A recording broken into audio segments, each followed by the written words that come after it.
used to think that getting the job was the hard part. But after working at 9 different companies, I realized the real challenge is landing the right job. From spotting red flags to making sure you're setting yourself up for the hiring process, here's what I wish I knew before applying. Hi, my name is Kevin, and if you're new to this channel, I am a civil engineer turned data scientist in the fintech space, and I'll be sharing the 5 mistakes that I will never make again when applying to jobs. Alright, so just to be clear, this is not a how to get the job sort of video. I've already done that in this video here. I will leave a link somewhere as well, probably in the description.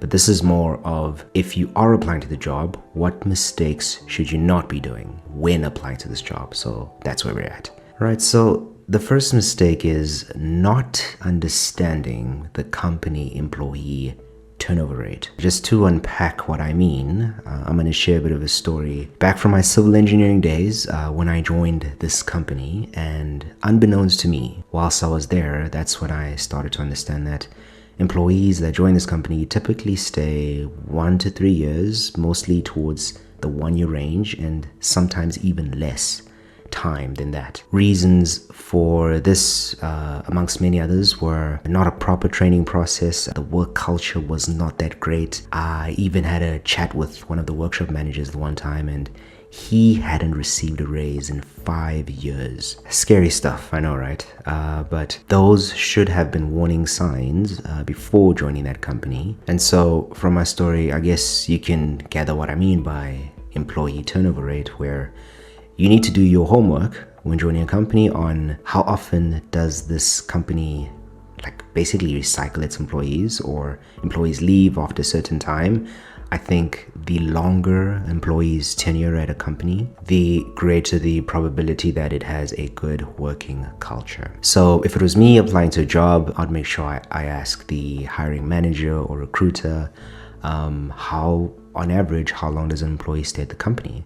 And also, there is a feature on LinkedIn where if you go to a company page, last time I checked, you can still see how long an employee stayed at the company, or the average or median, one of the two, on how long an employee has stayed at that company. So this actually feeds into mistake number 2, which is not understanding the company's culture, growth, how the growth is, and even the work-life balance. I mean, I've been burnt by a toxic environment, a toxic work environment before, and believe you me, it is something a person does not want to experience. So now how I would do my homework on this is either asking the manager or recruiter to speak to someone on the team, or even DMing on LinkedIn, right? So if you see this person works in a certain department at a company that you're probably going to work in, then DM them, ask them how was the experience. Maybe someone who's left the company as well. I think they would most probably be more honest, but doing your homework is very important. Mistake number 3 is not negotiating your salary. I understand that, and we've all been there, where you have if you're entry level, then it's a bit hard to negotiate, so that's understandable. Just get into the game first, and then once you've gained the experience and you're applying to maybe a 2nd, 3rd, or 4th role, maybe mid-level to senior, whatever that looks like, then you can start negotiating. An example of how to approach this whole process is, so I actually had a friend who applied to this company, and well, he was applying to multiple companies, and in the end he received 2 offers, right? So he went to this one company saying, listen, I actually have an offer from this company. And by doing that, one of the companies actually increased the benefits package, I think the salary a bit. But the point is, you really put yourself in a good position if you can show this potential company that you might work for that you are actually in demand elsewhere. So mistake number 4 is not finding out about the onboarding or the training process once you've just joined the company. And once again, I'll be sharing a friend's story, and yes, I talk to friends about our career growth and mistakes and learnings along the way.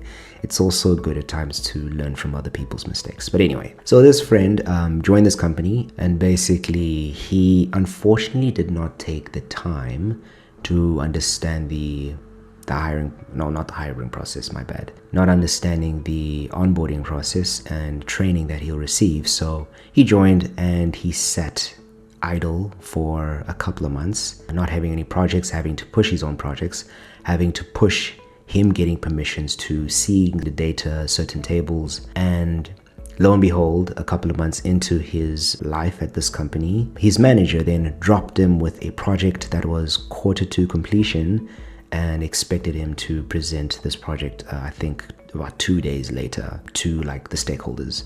Lo and behold, he did not understand anything about this project, but he was still expected to present this, which is really not fair, but then just goes again to prove that understanding your training, like the onboarding process, is very important once joining a company. All right, so mistake number 5, and I will definitely not make this mistake again, but once you apply to join a company, it's not a one-way street where they interview you. You should also be interviewing them. So in most interviews, actually I think every interview I've ever had, there comes a time in the interview where the company, or not the company, but the hiring manager or the recruiter asks you, do you have any questions for us? And this is your time to interview them. So just to give some examples of what some of the questions may look like, I'm just going to be reading just a couple of them right over here. Number 1 is, how does the company benchmark its salaries? Number 2 is, what does work-life balance mean to you as a company? I think that's a good one. Number 3, how does the company go about maintaining company culture with remote work? Right, lots of tech jobs are actually remote, so another good one. Number 4 is an interesting one because it ties into this rapid innovation of AI in this day and age. But basically, how progressive is the company in terms of working with new technologies or keeping up to date with the latest innovations, right?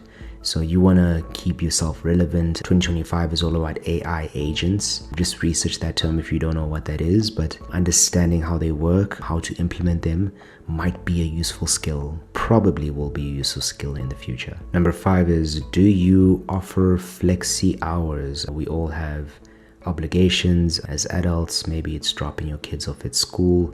Maybe it's running an errand that you have to do during the week. So does the company offer flexi hours? All these things, tie into your experience at this company.